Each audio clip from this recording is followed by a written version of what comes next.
Et en ligne avec nous Isabelle Cotton qui a mis en place cette application. Bonjour Isabelle. Bonjour Alexandra. Alors vous êtes partie, bienvenue dans la cour des grands, vous êtes partie d'un constat très simple Isabelle, c'est vrai, une étude le montre aujourd'hui, 30% des Français déjeunent souvent seuls, donc du coup vous vous êtes dit tiens on va lancer une appli pour éviter de se retrouver seul si on le souhaite. Exactement, tout à fait. Comment ça marche Isabelle?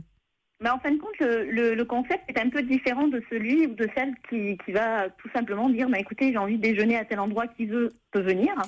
C'est en fin de compte, j'ai décidé d'être un petit peu plus libre et de choisir où, quand et avec qui cette rencontre aura lieu. Tout simplement, vous allez indiquer vos disponibilités en fonction si vous êtes disponible pour un lunch, ou pour un dîner, ou pour un café.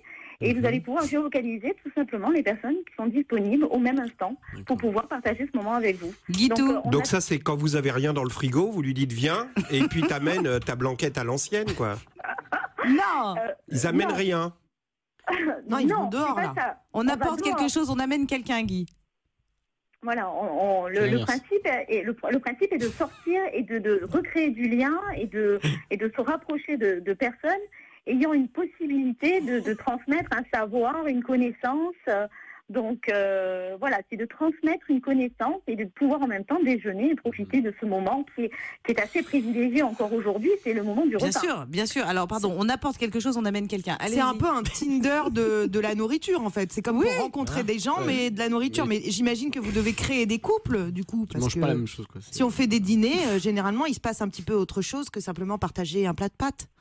Eh bien, écoutez, moi je souhaite en fin de compte que ce soit peut-être autre chose que de faire uniquement des rencontres amoureuses. Je pense qu'il y a exactement, et il y a de nombreuses applications qui sont aujourd'hui d'actualité, et justement où on peut peut-être rencontrer l'âme sœur, mais en fin de compte, moi j'ai vu les choses tout à fait autrement. C'est vraiment de pouvoir, d'une part, ne pas manger seul si je le souhaite, c'est-à-dire que de savoir réellement en temps réel quelles sont les personnes qui sont libres au même instant que moi. Et puis surtout de profiter, d'optimiser le moment en ayant effectivement une thématique en commun. Alors, oui, mais on parle pas la bouche pleine. L'application s'appelle Justdine. C'est gratuit pour y accéder, Isabelle? Oui, alors donc pour l'instant l'application est en phase de test. On est en train de terminer les tests, de voir les retours un petit peu, les expériences et d'améliorer les fonctionnalités avec auprès de certains petits privilégiés.